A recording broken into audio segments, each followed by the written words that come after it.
que cargarán a la República del Ecuador. ¿Qué hacemos con ellos? En eso no pensaron los genios de la educación. Yo no puedo ser parte de un gobierno que estaría cogobernando con el Bucaramato. Yo quiero un Ecuador unido, grande y soberano. Podemos reformar la Constitución y poner reelección indefinida. Conversando sobre los significados del quehacer político. Son Politicón, el animal político. Son Politicón, el animal político. Son Politicón.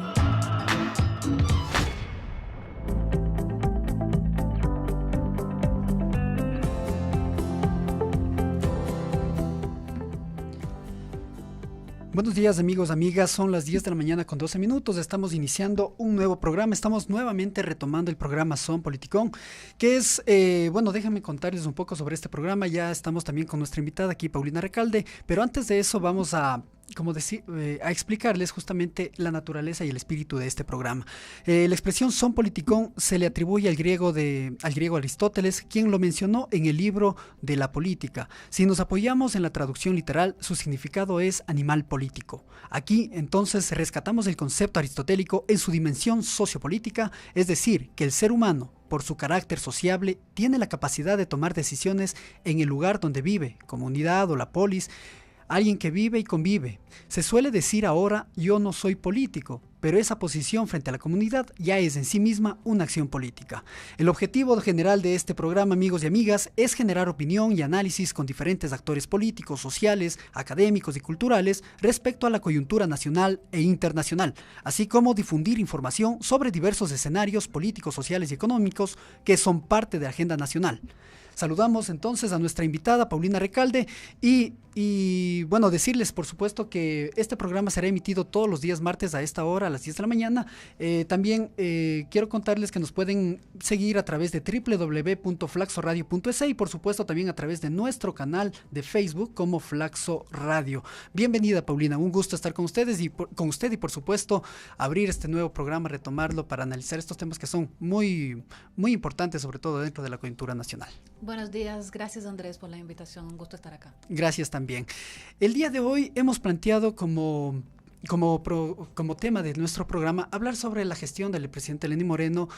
Tengo entendido que ustedes, como representante de Perfiles de Opinión y el grupo al que usted representa, trabajaron en unas encuestas sobre las cifras con las cuales llegaría Lenín Moreno a sus 2 años de mandato, que ya se cumplieron este 24 de mayo y ya corremos para la segunda mitad de su mandato. ¿Cómo está Lenín Moreno? ¿Cuáles son las percepciones que ha habido de entre las distintas ciudades que ustedes han tomado como punto de investigación? Entonces, empecemos, por favor. Sí, para poner en antecedente, esta es una investigación que le pertenece a Perfiles de Opinión, es diseñada en términos de objetivos y de indicadores por Perfiles de Opinión, la aplicamos todos los meses desde hace 10 años en las ciudades de Quito, Guayaquil y Cuenca. Esto significa que los datos que voy a mencionar siempre van a tener la validez de estas 3 ciudades y normalmente trabajamos una muestra de 900 encuestas. Esto nos permite tener un margen de error de más o menos 3.3 para un intervalo de confianza del 95%. El ciclo de 2 años, nosotros podemos más o menos radiografiarlo con 2 indicadores importantes. El primero, que tiene que ver con la calificación a la gestión del gobierno del presidente Moreno, y el otro es la credibilidad. Respecto al primero, recordemos que el presidente Moreno arrancó con el 85% de aprobación a la gestión, una cifra sumamente alta. Totalmente. Que daba cuenta de fundamentalmente este primer gesto que tuvo el presidente Moreno de convocar a un diálogo a los más diversos actores. Recordemos que fueron convocados incluso aquellos que habían sido considerados otrora como el de la oposición a la llamada Revolución Ciudadana. Esto le valió tener estas cifras que se mantuvieron alrededor del 70-80% hasta la campaña por la consulta popular. Luego, inmediatamente después de la consulta, estamos pensando en marzo de 2018, se muestra el primer descenso de las cifras en aprobación a la gestión. Ahí teníamos el 47%. Es una caída estrepitosa, ¿no? Validando su gestión. Y para alimentar un poco el análisis, vamos a decir que hasta la consulta se mantuvieron estas cifras. No obstante el triunfo del sí en todas las preguntas, el presidente Moreno, el gobierno no supo o no pudo incluso capitalizar este proceso electoral. A muy pocas semanas de sucedidas estas elecciones, recordemos que vino la crisis en Frontera Norte. Esto podría estar explicando esta primera caída. A partir de entonces, la curva más descendente, más pronunciada, se da desde el último trimestre del año pasado, para llegar a nuestra última medición, la de mayo, con apenas del 24% de aprobación a la gestión en estas 3 ciudades. En el caso de la credibilidad, ha tenido un tránsito similar. Arranca con el 73%, diciendo que le cree a Lenín Moreno. Para abril de 2018 cae al 73%. Para mediados del año pasado cae a 43%, y ahora mismo es solamente el 16% que cree en Lenín Moreno, una cifra esta más crítica todavía. No solamente por el número, por el porcentaje, sino porque la credibilidad alude a un capital político más individual. La gestión de gobierno, podríamos decir, que nos habla del conjunto del gobierno. La credibilidad es la persona, en este caso, Lenín Moreno, el presidente, con solamente este porcentaje confiando o creyendo en su palabra. Justamente con la confianza que tiene la ciudadanía respecto a la gestión que realiza él. Y esto de alguna manera también le resta legitimidad al gobierno y a Lenín Moreno, ¿no? Bueno, o a las acciones que ellos emprenden. Evidentemente hay que decir que las cifras de aprobación a la gestión, las mediciones de opinión pública son un elemento importante, pero son solamente un elemento para leer a los actores políticos y el capital que estos tienen, porque del otro lado lo que estamos viendo en este momento es que el gobierno nacional tiene una estabilidad en la medida en que no tenemos grandes movilizaciones, grandes marchas. Es como que estuviéramos dormidos más o menos. Claro, esta ha sido una pregunta recurrente en todas las entrevistas que hemos compartido en el aniversario de gobierno, que es, si esas son las cifras, ¿por qué la estabilidad o en qué se sostiene? Entonces, analizando algunos de los elementos, decía, por un lado, la ausencia de marchas y de movilizaciones, por el otro lado, ha logrado a nivel de legislativo, vamos a ver cuánto tiempo dura esto, pero alrededor de la conformación de las presidencias, vicepresidencias, CAL y comisiones, el gobierno logró esto que ha llamado un gran acuerdo legislativo, con tiendas políticas de lo más variadas en términos de posición ideológica. La propia ministra Romo lo señalaba, que es un acuerdo que abarca desde Creo hasta Pachacutic. Claro, hablaba de un acuerdo político que no tiene que ver nada con la ideología de cada uno de los partidos, pero sin embargo, yo digo, tomar partido ya es un cambio de ideología de alguna manera, ¿no? Claro, ya vamos a ver cómo se decanta esto, pero por ahora tenemos que decir que estas organizaciones políticas han hecho posible que el oficialismo presida el legislativo, un elemento fundamental para el escenario de gobernabilidad futuro. Y un tercer elemento para dar cuenta de esta estabilidad del gobierno nacional es que a este último gran acuerdo nacional que ha convocado, aunque hay actores y colectivos que estuvieron presentes en el primer diálogo nacional y que no han concurrido, pero todavía sigue convocando a actores diversos. Estamos hablando de medios de comunicación, estamos hablando fundamentalmente de cámaras y gremios. Yo diría que el peso está allí, en las cámaras, en los gremios. Recordemos que incluso el modo en el que fue nombrado este acuerdo nacional está bajo el membrete del Acuerdo 2030. Esto es el modo en el que las cámaras y los gremios empresariales introdujeron hace un año su propuesta de largo plazo para el país. Esto es muy sintomático. Y del lado de las organizaciones políticas, a propósito de que este acuerdo nacional tiene que ver también con la reforma política que se pretende implementar al Código de la Democracia, se ha convocado a las organizaciones políticas. Esto lo señalo como un síntoma, una señal de que varios sectores, actores, siguen concurriendo a estas convocatorias, a estos acuerdos del gobierno.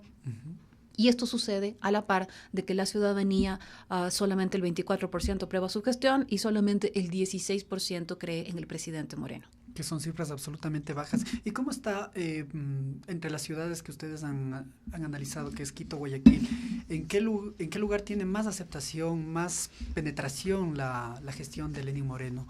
¿Y en qué lugar no? Sí, si tomamos en cuenta las tres ciudades que he mencionado, la credibilidad en la ciudad de Cuenca es algo mayor, donde es el 20% que cree en él. Recordemos que en Quito es solamente del 13%. Y en términos de aprobación a la gestión, donde mayor aceptación es en la ciudad de Quito, donde el 24% la considera buena y el 1% la considera de muy buena. Ya. Respecto al... No sé si se podría también explicar esta caída de la aceptación de Lenín Moreno y de su gobierno, luego del fraccionamiento que ha habido al interior de Alianza País y de esa campaña sistemática que ha tenido el gobierno en basar su gestión en el ataque del gobierno anterior. Sí, yo creo que buena parte del vacío de identidad que tiene el gobierno nacional es haber sostenido y seguir sosteniendo permanentemente su relato, su promesa política en la descalificación del proyecto del proceso anterior. Uh-huh. Esto puede haber tenido efecto en un primer momento, cuando además la gran promesa que hizo el gobierno nacional fue la de, una promesa implícita, vamos a decirlo así, fue la de descorreizar el país.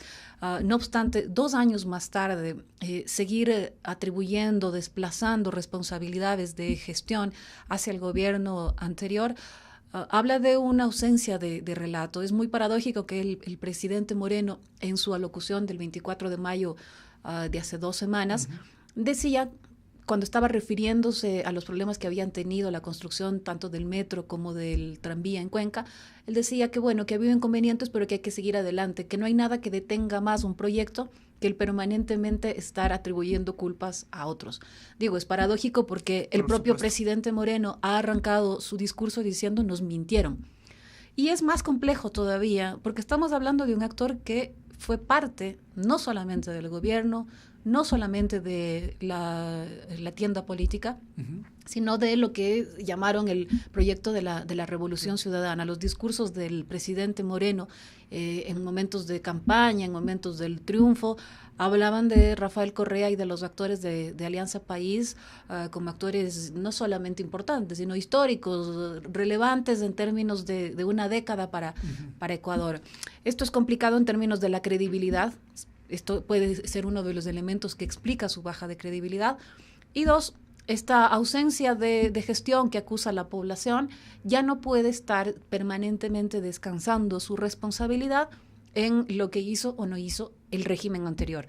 Y en términos de su relación con la organización política, efectivamente, si el propio actor ha salpicado permanentemente a su tienda política y a sus ex o actuales compañeros, esto lo que ha hecho es minar el apoyo a Alianza País.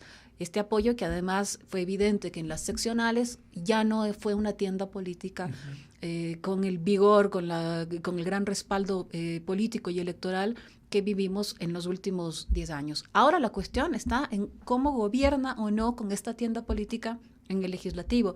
Creo que lo que estamos viendo ahora mismo es una suerte de guiños que no hizo durante los 2 años, que no hizo incluso en campaña, unos guiños a su tienda política en la medida en que necesita de esos votos si quiere dar paso a las propuestas, a las reformas que tiene ahora mismo el legislativo que encarar, a la luz sobre todo del acuerdo con el Fondo Monetario Internacional. Esa es la cuestión fundamental.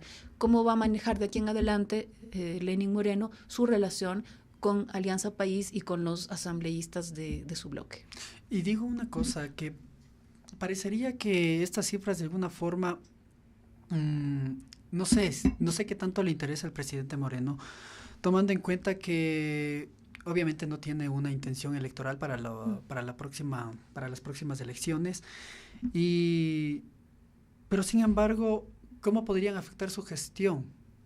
Porque de alguna manera, en el caso que teníamos con Rafael Correa, que había un continuismo durante 10 años, habría sido un quiebre para Rafael Correa, si es que habría tenido este tipo de cifras. Pero Lenín Moreno en muchas ocasiones, por ejemplo, el 13 de septiembre en un evento de la Corporación Financiera Nacional había señalado que yo cuento los días para largarme. Y un mes más tarde había dicho que yo como arroz con huevo y hasta me importa un bledo el país. Entonces, No sé si es que también desde ahí ya se empezó a sentir este malestar en la sociedad, en la ciudadanía, y es por eso también que poco a poco la gente va perdiendo credibilidad en las cosas que realiza el gobierno. Sí, este que usted ha mencionado es un elemento, ¿no? En el discurso del 24 de mayo también hacía énfasis en quién les dijo a ustedes que yo quiero ser recordado. Podemos revisar varias de estas frases cuando se reunió con varios banqueros del país y uno de ellos le dice, yo no voté por usted, pero ahora siento aprecio por usted. Y él menciona al presidente Moreno, dice, a los que les estoy cogiendo odio o fastidios es a los que votaron por mí. Es decir, podemos hacer una recopilación de frases que seguramente en el ánimo del presidente es tratar de mostrar su desapego con el poder, pero que sin embargo lo que han hecho es ir configurando un escenario de distanciamiento con quienes votaron por el presidente Moreno.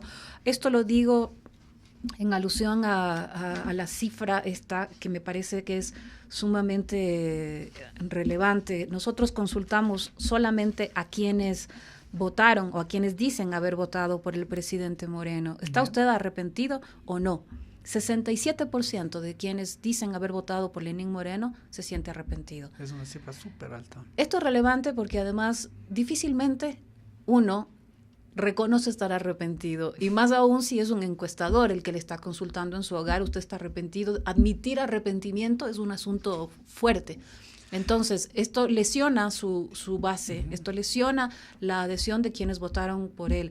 Este discurso del que está hablando permanentemente de no quiero que me recuerden, yo estoy contando los días para irme, no es precisamente el modo de construir liderazgo.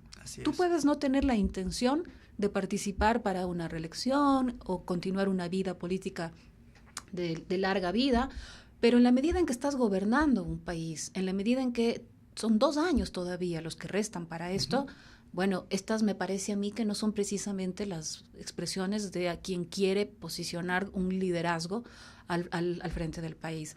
¿En qué pueden afectar estas cifras? Bueno, evidentemente el nivel de sensibilidad de la población hacia el anuncio de nuevas medidas es aún más negativo, es decir, es un terreno mucho más pantanoso. Y del otro lado, por estas cifras, otros actores políticos van a tener mucha más prudencia o especial cuidado de mostrarse cercanos al gobierno actual o al presidente Moreno para que su capital político hacia 2021 no se vea lesionado. Es como el caso de Jaime Nebot. Me parece que él ha tenido una especie de retroceso respecto a la cercanía que mostró al inicio de la gestión de Moreno, y ahora luego de que salió Jaime Nebot de la alcaldía, es como que está un poco más parco con sus expresiones respecto al gobierno. Por otro lado, no sé si es que de alguna forma parece que es evidente que no hay una intención por capitalizar políticamente su movimiento Alianza País, y creo que tampoco hay una intención por capitalizar o potenciar figuras dentro del gabinete de Lenín Moreno. Sí, esa es una interrogante importante que puede estar rápidamente develada en estos días con la renovación del gabinete ministerial. Por un lado está la oportunidad de hacer un guiño, insisto, a su tienda política, y con ello procurar que su bloque se mantenga más sólido en la votación que al gobierno le interesa. Por eso es que varios actores de Alianza País en estos días han mencionado que esperan tener una mayor representación en la conformación del gabinete. Si es que el presidente Moreno hace esta apuesta, incluye a alguien de Alianza País como ministro o como ministra, sabremos de esta intención que me parece que ya ha ido mostrando en estos últimos días. En el discurso del 24 de mayo incluso dijo: discúlpenme si no salí con ustedes como me habría gustado, si tuve que privarme de salir con ustedes en campaña, pero no soy un presidente que interviene. Yo diría que probablemente es la primera vez que el presidente se refiere o habla hacia ellos en un discurso público. Normalmente los ha ignorado. Recordemos que incluso cuando hizo la campaña para la presidencia en 2017, difícilmente, al menos yo no tengo recuerdo o registro, de que haya llamado a votar por los asambleístas de su tienda política. Recordemos que incluso en la primera vuelta el presidente Moreno se vistió de azul, no de verde. Es solamente para la segunda vuelta que de algún modo rematan la campaña como Alianza País, hay una mayor presencia del verde, pero este bloque, estos 74 asambleístas que obtuvo Alianza País en la primera vuelta, no son precisamente consecuencia de este llamado o de este endoso que pudo haber procurado Lenín Moreno. Además de que ahí en ese momento también estuvo aún presente la figura de Rafael Correa, y recuerdo que en un estudio que ustedes mismos habían hecho en Perfiles de Opinión, respecto a la aceptación con la cual cerraba el expresidente Rafael Correa, era alta, del 62.5%, incluso del mismo vicepresidente Jorge Glass, que parecía que tenía una aceptación o una calificación positiva del 59.3% al 6 al 7 de mayo del 2017. Sí, es correcto. Las cifras en general durante el periodo del gobierno anterior, las cifras tanto del presidente Correa, del vicepresidente Glass, la confianza en el gobierno, la confianza en el Estado, la confianza en el legislativo, en una serie de poderes, estuvieron viviendo su momento, vamos a decir, un momento extraordinario, un momento inédito en términos de estado de ánimo, de expectativas, de confianza institucional, de aprobación a la gestión. Esto no solamente se revela en las cifras de la encuesta de Perfiles de Opinión. Si uno mira Latinobarómetro o la POP, encuestas regionales, dan cuenta de que Ecuador estaba viviendo ese momento excepcional, ubicándose por debajo apenas de Uruguay, que siempre tiene cifras altas. Ahora estamos viviendo el momento totalmente contrario. Estas cifras que he mencionado de aprobación a la gestión, de credibilidad, no son solamente las que nos dan cuenta de este escenario. Las cifras, las expectativas, el estado de ánimo, la confianza en las instituciones ha bajado notablemente en este último periodo. Es decir, que es un escenario en general, el escenario nacional, el que se ha lesionado, y no solamente en términos del presidente individualmente. Muy bien. Son, amigos, en este momento las 10 de la mañana con 33 minutos. Estamos dialogando con Paulina Recalde, ella es directora de Perfiles Opinión. Paulina, respecto a las... No sé si es que se han hecho mediciones sobre la gestión del vicepresidente, tomando en cuenta que creo que la vicepresidencia ha sido como un talón de Aquiles dentro de este gobierno, pasando primero por el ex vicepresidente Jorge Glass, que obviamente todo el mundo sabe y entiende que él llegó mediante voto popular. Luego vino María Alejandra Vicuña y finalmente está el vicepresidente Otto Sonnenholzner.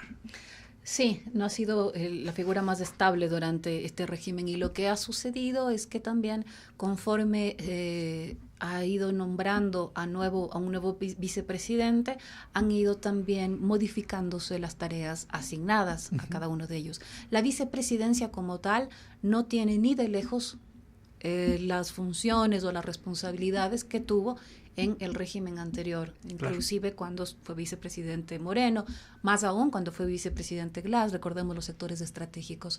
Han ido menguando las responsabilidades de la vicepresidencia, pero comparativamente hablando, digamos que el vicepresidente Sonnenholzner es quien tiene una responsabilidad político, pública, mediática más alta. Ahora mismo está encabezando esta convocatoria de Acuerdo Nacional. El perfil es tan elevado que incluso cuando el presidente Moreno quiere manifestar que ha emprendido una acción, como cuando sucedieron los temblores hace poco, en un tuit decía, el vicepresidente ya ha hablado con el prefecto, no es él quien se comunica, sino que se refiere a que el vicepresidente ya se comunicó. Las cifras de aprobación a la gestión de él hasta el último mes son del 37%. 37% aprueba la gestión del vicepresidente Otto Sonnenholzner a nivel de las ciudades de Quito, Guayaquil y Cuenca, lo que revela cifras en este momento más altas a las del presidente Moreno. Totalmente. Pero no llega a superar tampoco la aceptación con la cual llegó Jorge Glass como vicepresidente, ¿no? No es el caso, porque insisto, más allá de que en el caso del vicepresidente, del ex vicepresidente Jorge Glass, coincidía con un momento de altas cifras para todo el gobierno. Eso hay que tenerlo como antecedente. Y segundo, me parece que en el caso del ex vicepresidente, con miras justamente a la posibilidad de reelección, se hizo un trabajo de comunicación, de estrategia, para mi gusto, sumamente relevante para posicionarlo de modo que pudiera ser él quien fuera el candidato a la vicepresidencia de Lenín Moreno. Esto significó que el propio Lenín Moreno en la convención, en el estado de Aucas, cuando anunciaba que él va a conformar binomio, hablaba muy emocionado respecto a cómo había liderado las obras, la transformación del sector, sectores estratégicos, y sobre todo el propio Moreno hacía énfasis en que él fue el primero en llegar a Manabí en el terremoto. Esto fue un elemento fundamental en la imagen del ex vicepresidente. Y creo que se reflejó sobre todo en las elecciones seccionales de este marzo de 2019, cuando ganaron en Manabí prácticamente, ¿no? Los correístas, y creo que acá en Pichincha también hubo como un levantamiento de la imagen del correísmo que no lo había tenido al inicio. Sí, en el caso del expresidente Correa, se ha mantenido durante estos 2 años con una cifra de credibilidad constante del 30%. Digamos que justamente los procesos electorales, me estoy refiriendo a la consulta popular y a las seccionales, son los procesos que han permitido aglutinar no solamente a sus militantes, sino que ampliar la base de organización alrededor de esta identidad, la del correísmo. Recordemos que en la consulta popular el expresidente estuvo en la campaña, eso le significó tener un triunfo en la provincia de Manabí, él no ganó allá, tener un no alrededor del 30% a nivel nacional, y en las seccionales, no obstante que ya no se tuvo la presencia del expresidente, con una tienda política con muy poco tiempo de vida y con muchos atropellos para terminar siendo el membrete, habiendo participado en la 4ª parte de las alcaldías y en la mitad de las prefecturas, los resultados dan cuenta de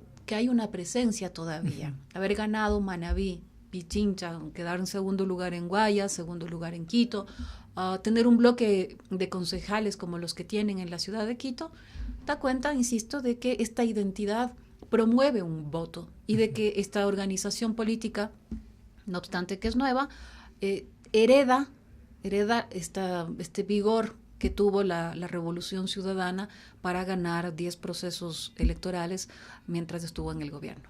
Muy bien. En este segundo periodo que resta del mandato del presidente Moreno, es un periodo preelectoral.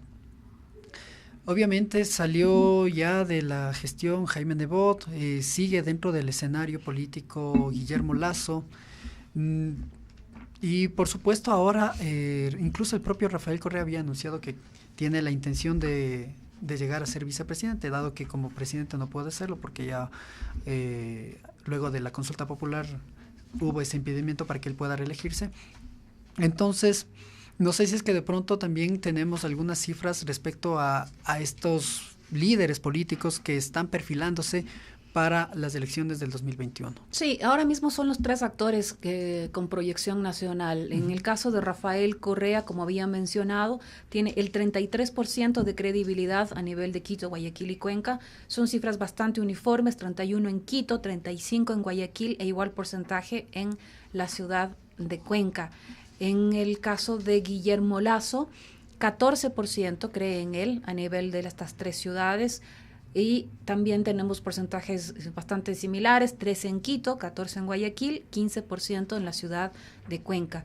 Y respecto a Jaime Nebot, 48% de credibilidad, 71 en Guayaquil, 23 en Quito y el 16% en Cuenca. Estos ahora mismo son los 3 actores con proyección nacional que estamos midiendo todos los meses en términos de credibilidad. Y parece que la penetración de Nebot en la sierra sigue siendo aún un poco baja, ¿no? Sí, yo creo que frente a los otros actores que de alguna manera tienen como valores constantes entre las regiones. Claro, comparativamente hablando, digamos que Nebot a nivel de estas 3 ciudades se ubica con cifras superiores, pero la diferencia está fundamentalmente cargada a la ciudad de Guayaquil. Por eso es que Jaime Nebot o el Partido Social Cristiano han hecho su apuesta en las últimas seccionales fundamentalmente para conquistar reafirmar los territorios que ya tienen, pero conquistar también otros que les permitan procurar una base hacia 2021, las apuestas sobre todo hacia la Sierra Central, porque las ciudades intermedias. En Quito no fue una gran apuesta, en la ciudad de Cuenca entendemos que había un diálogo con Jefferson Pérez, no se obtuvo esto. Entonces digamos que la avanzada que hizo Jaime Nebot es, por un lado, afincarse aún más en Guayas, procurar la prefectura de Esmeraldas, una presencia mucho más sólida en la costa. En el resto todavía está este temor, digamos, del Partido Social Cristiano de no lograr una implantación o una penetración en la sierra, porque donde ya tenía una votación importante como Tungurahua, Ambato, en cambio no logró confirmar esta alcaldía allí. Tomando en cuenta estas cifras y regresando nuevamente a la gestión de Lenín Moreno, parecería primero que la estrategia del diálogo nacional no funcionó, porque si es que hubiera funcionado seguramente habría mayor aceptación por los diferentes actores políticos. La pregunta es, y sociales, por supuesto. ¿Cuál es la intención de emprender estos diálogos y este acuerdo nacional? Y yo diría a priori que el diálogo antes y el acuerdo nacional ahora lo que procura simplemente es una articulación con actores que ya están involucrados de algún modo con el modo de gobernar del presidente Moreno. Es una suerte de legitimación pública de una articulación que ya existe a priori.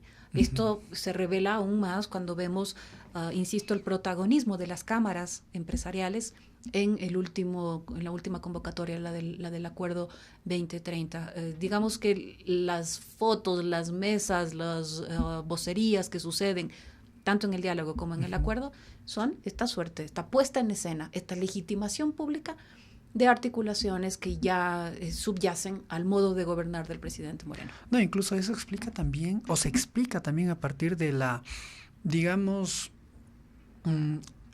el posicionamiento o la ratificación de Richard Espinosa, de Richard Martínez del Ministerio de Finanzas.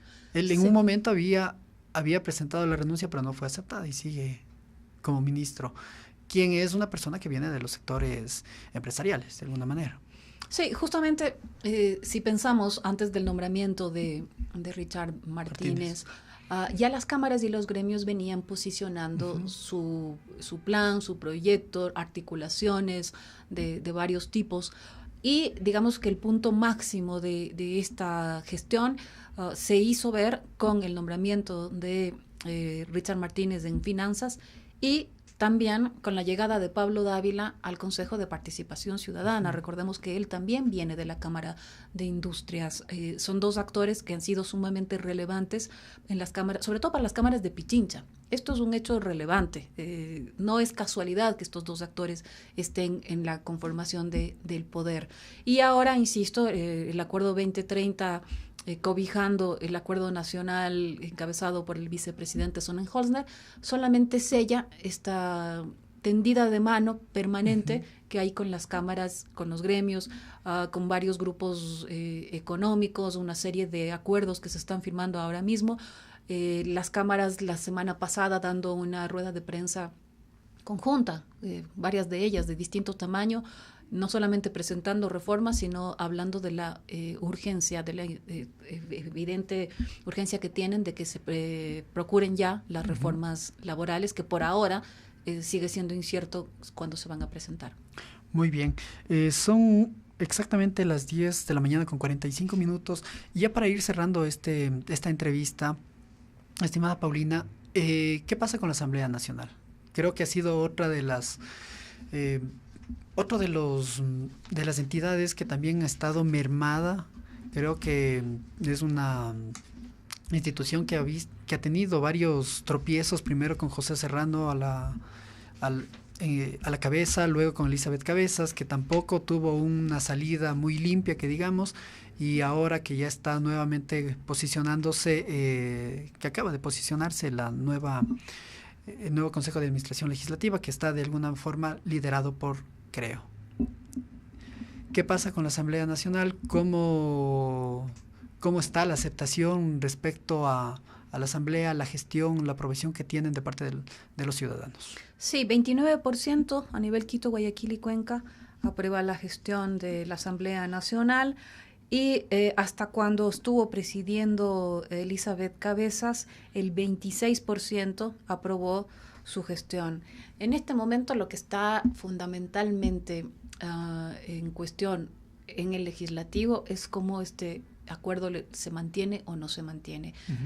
La prueba fundamental va a tener que ver con las reformas laborales, económicas y fiscales alrededor del acuerdo con el Fondo Monetario Internacional, es decir, cómo esa votación se mantiene o no se mantiene unida, tomando en cuenta que votar por algunas de estas reformas en términos políticos puede contrariar aspiraciones hacia 2021.